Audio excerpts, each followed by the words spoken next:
¿Qué tienen en común los reyes de España, los reyes de Inglaterra, los zares rusos, el mítico Fiat Topolino, las momias egipcias y una cajita de Tic Tac? La respuesta está en una ciudad, Torino. Yo soy Pablo Barriga y bienvenidos a este video. Hoy viajo por una de las autopistas más antiguas del mundo, desde Verona hasta Turín, rumbo al Politécnico de Turín. Y aquí tienen Turín, la primera capital de Italia. Me encuentro ahora mismo caminando por la ciudad y me estoy dirigiendo al Politécnico de Torino, una de las universidades más prestigiosas de toda Europa. Y quiero aprovechar de este recorrido para mostrarles un poco la ciudad. Si bien este no sea un video, llamémoslo así, turístico o histórico como el que hice de Verona, me parece importante mostrarles algunas de las características principales de esta hermosa ciudad. Porque hablar de Torino es hablar, por ejemplo, de Fiat, una empresa automovilística italiana que revolucionó la manera en la cual las familias aprovechaban del automóvil con modelos increíbles y prácticos como fue el Topolino, fue el Fiat 500 y que se convirtieron prácticamente en símbolos de libertad y de progreso para muchas familias en toda Europa. Hablar de Torín también es hablar de Ferrero, la empresa que conquistó al mundo con muchos productos que conocemos prácticamente todos, como Tic Tac, Ferrero Rocher, Kinder o Nutella, y que el día de hoy está presente en más de 170 países. Hablar de Torín también es hablar de vino, porque estamos justamente en el corazón del Piemonte, que es la tierra de algunos de los mejores vinos de todo el planeta, como por ejemplo con el Barolo o el Barbaresco. Aquí encontramos también el Museo Egipcio de Turín, que es considerado el museo egipcio occidental más importante del mundo, con aproximadamente 30.000 piezas, que es superado únicamente por el Museo de El Cairo. Y por supuesto, tampoco podemos olvidar la síndone de Turín, la reliquia que muchos creen que muestra el rostro de Cristo. En cuanto a la arquitectura moderna, ya me estoy pasando, en Turín tenemos la Mole Antonelliana, que es el edificio que está exactamente a mis espaldas, que durante años fue el edificio más alto de toda Europa y sigue siendo aún un símbolo de la ciudad. Por supuesto que hablar de Turín también es hablar de la Casa de los Saboya, la casa reinante más antigua de toda Europa y que tiene vínculos dinásticos prácticamente con la nobleza de todo el continente europeo. Así que mientras me acerco al Politécnico, quiero que se queden con esta idea. Turín es una ciudad que combina historia, innovación, misterio y tradición, todo en un mismo lugar. La Mole Antonelliana es el símbolo de Turín y uno de los edificios más famosos de Italia. En este momento estoy caminando por Via Po, es una de las calles, llamémosle, más bonitas y elegantes de toda Torino, de toda Turín. Nace en la Piazza Castello, que la vamos a ver después, y llega prácticamente hasta el río Po. Aquí están construidos, toda esta arquitectura está basada en pórticos, lo que hace que sean un lugar muy agradable prácticamente durante todo el año, porque cuando hay lluvia no hay problema, cuando hay nieve no hay problema, cuando hay sol hay en cambio sombra. Hay una ciudad italiana muy famosa por sus pórticos, no sé si ustedes lo sepan, pónganlo en los comentarios, pero esta también tiene esta característica que la vuelve mucho más civil cuando es difícil caminar bajo la intemperie. Al final de esta vía, pasando los portales, prácticamente llegamos a la iglesia de la Grande Madre di Dio, una iglesia monumental y una de las más famosas absolutamente de toda la ciudad. Esto termina en el río Po, es el río más largo de Italia, con aproximadamente 600 kilómetros de recorrido, que nace en los Alpes, cruza prácticamente todo el norte de Italia y termina en el Adriático, en la zona cercana a Venecia. Ahora me estoy dirigiendo hacia Piazza Castello, en el corazón histórico de la ciudad de Torino, y ahí se encuentra el Palacio Real de Torino, que fue la residencia principal de la casa dinástica italiana, la Casa de los Saboya, que gobernó estas tierras prácticamente durante siglos y siglos. La Casa de Saboya es muy especial porque es la dinastía documentada más antigua de toda Europa, con orígenes que se remontan aproximadamente al siglo X. Es decir, ninguna otra familia real europea tiene una línea tan larga, prácticamente sin interrupción, de generaciones y generaciones. Y aunque en Italia, después de la Segunda Guerra Mundial, la Constitución abolió la posibilidad de tener un rey, a diferencia de países como España o Inglaterra, los Saboya siguen siendo parte de la memoria histórica y cultural de Italia. Lo interesante de esta familia es saber cómo estaban conectados prácticamente con toda la nobleza europea, desde los Borbones de Francia o los Borbones de España, con los Habsburgo de Austria, con la realeza inglesa e incluso también con la corte rusa. En cierto sentido, digamos que esta casa, la casa de los Savoy, estaba emparentada con casi todas las coronas de Europa. Ahora la pregunta para ustedes, según ustedes, ¿es correcto o es incorrecto que todavía existan reyes en el mundo? Algunos dicen que la monarquía es un anacronismo, un lujo prácticamente sin sentido en democracias modernas. Otros creen, en cambio, que es una tradición de una cierta identidad, estabilidad y que da un rol simbólico muy fuerte, como ocurre en Inglaterra o en España. En el caso de Italia, la decisión de abolir la monarquía fue tomada aproximadamente en el año 1945-46 y fue también una manera de marcar la distancia con el pasado de las guerras y las dictaduras que hubieron en Italia y apostar de alguna manera de esta forma por un futuro republicano. Ya casi llegamos al Palacio Real. Es la primera vez que camino por esta vía, por Vía Po, y realmente es interminable.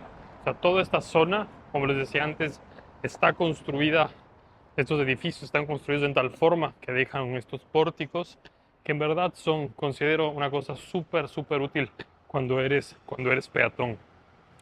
En otras ciudades, cuando llueve, cuando neva, es siempre un problema. Observatorio sobre la contemporaneidad. La verdad no tengo idea en dónde estoy, pero se los voy a mostrar porque está muy bonito. Vamos a ver qué hay aquí adentro. Testimonio de la crisis climática. Excelente. Me parece una muestra fotográfica.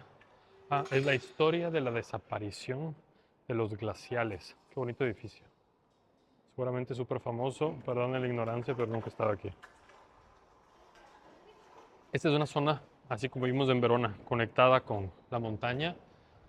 Torino también lo es. De hecho, está en una región que se llama Piemonte, que hasta en castellano se entiende fácilmente que está a los pies de los montes. De hecho, está muy cerca de Francia.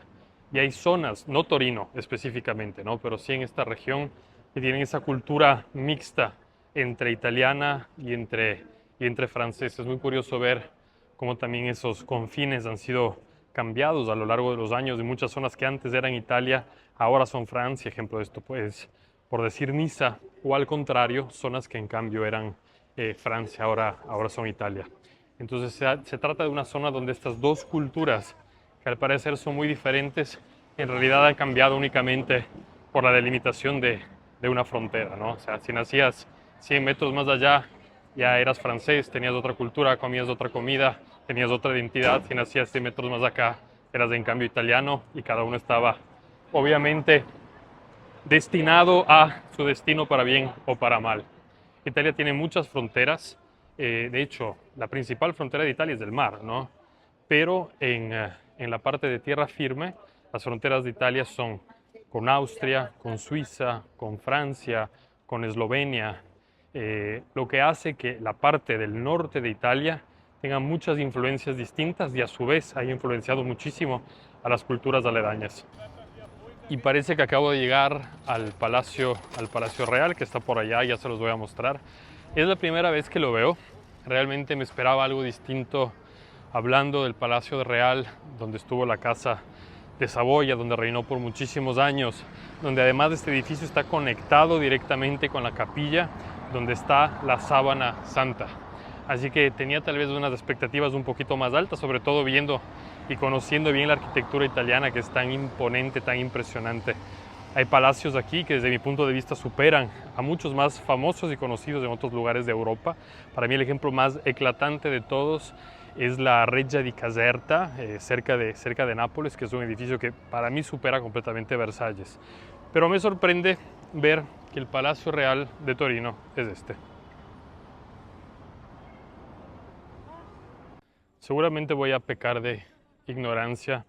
No estaba preparado para hacer este video, no vine con la intención de hacer ningún video. De hecho, ni siquiera tengo mi trípode y se ve todo así que tiembla. Pero esta construcción me decepcionó totalmente. Y digo, voy a pecar de ignorancia porque no conozco bien su historia, no conozco su periodo. ni muchos detalles, pero realmente me esperaba una cosa completamente distinta. Antes de llegar aquí, me perdí un poco en el auto y terminé en unas colinas de la misma ciudad de Torino. Y por ejemplo, a nivel de villas privadas, es decir, de edificios, de palacios renacimentales, de familias privadas de Torino, los encontré mucho más imponentes, muchísimo más majestuosos que este edificio. Pero bueno, ya me voy a informar y sobre todo le voy a pedir a Hilaria que cuando haga el video específicamente de Torino, ya. A ver, creo que me equivoqué. De hecho, me equivoqué. Antes de continuar y de que descubran cuál fue mi error, les muestro algunos de los videos de las villas alrededor de la ciudad de Turín y su majestuosa arquitectura.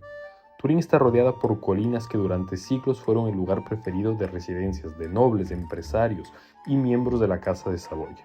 Entre jardines, viñedos y bosques aparecen elegantes villas y palacetes que combinan estilos barrocos, neoclásicos y modernos. Desde aquí se obtienen algunas de las mejores vistas de toda la ciudad, con los Alpes como telón de fondo.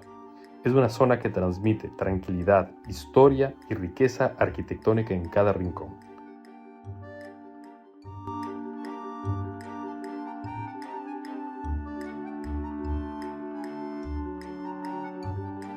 Ahora entramos a la ciudad y les cuento mi error. A ver, creo que me equivoqué. De hecho, me equivoqué. Ahora estoy viendo otra cosa, que este debe ser el Palacio Real de Torino. Sí, estaba sorprendido. A ver, realmente creo que es lo que está ahora a mis espaldas, por acá. Sí, ya vamos a entrar. Discúlpenme. Como les digo, nunca había estado aquí. Y vamos a visitarlos y averiguar un poquito más de cómo es. Bueno, aprovecho de esta anécdota, funciona, sí funciona, de esta ignorancia mía sobre Torino, porque no la conocía como ciudad.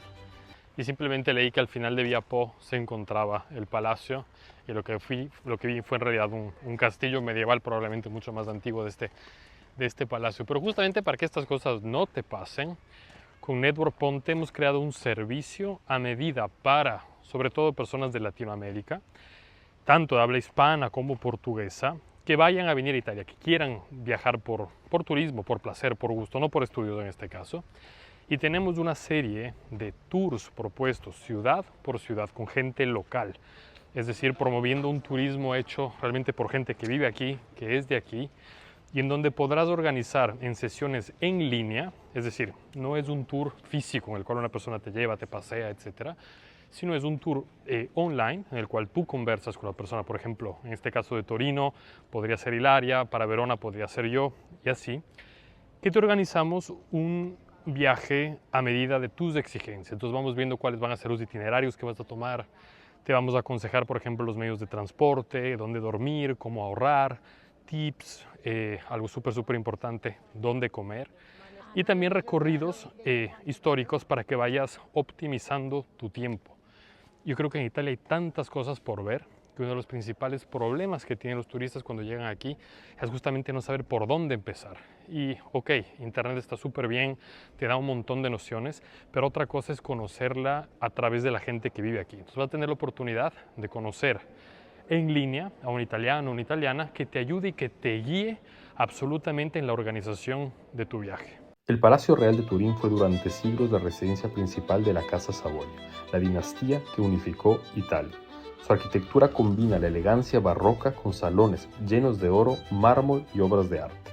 Aquí se tomaron algunas de las decisiones que cambiaron la historia del país. Además, forma parte de un complejo declarado Patrimonio de la Humanidad y conserva una de las armerías reales más impresionantes de toda Europa.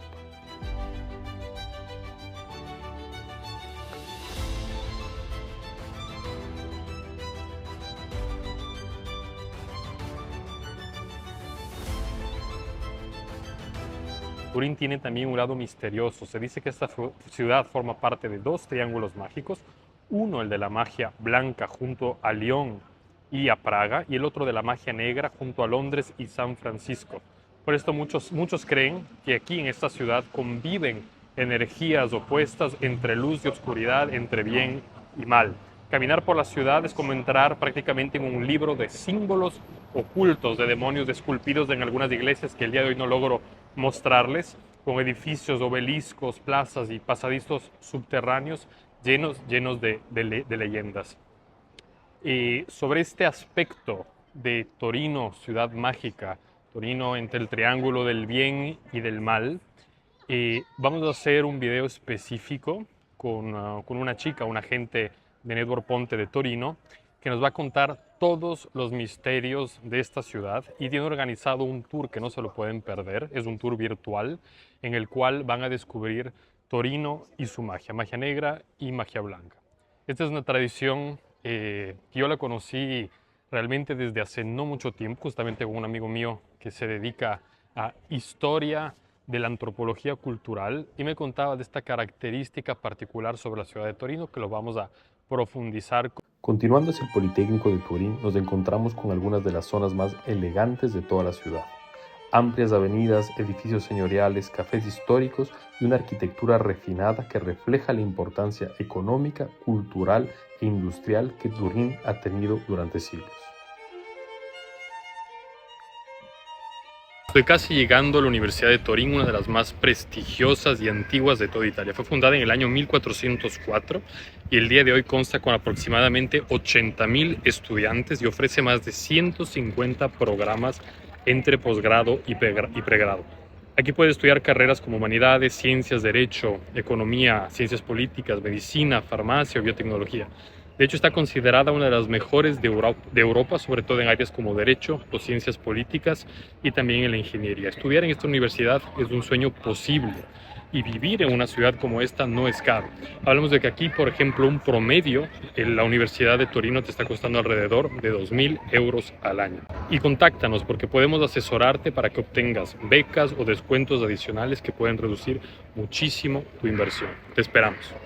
Ya se me acabó la batería de los micrófonos, espero que se escuche. Me encuentro en este momento afuera del Museo Egipcio, el más antiguo del mundo dedicado a la civilización faraónica y el más importante de Occidente, únicamente superado por el Museo Egipcio del Cairo. Nació aproximadamente en el año 1820, ¿sí? Cuando el rey, me parece que era el rey Felice, compró una enorme colección de presas privadas traídas desde Egipto. Y aquí hay más de 30.000 tesoros entre momias, sarcófagos, estatuas gigantes, papiros y también templos reconstruidos. Incluso Champollion, que es el hombre que descifró los jeroglíficos, dijo que el camino hacia Egipto pasa exclusivamente por Turín. Se me terminó también la batería del teléfono, pero aquí no termina nuestra aventura. Nos vemos muy pronto en otra ciudad y en un nuevo video.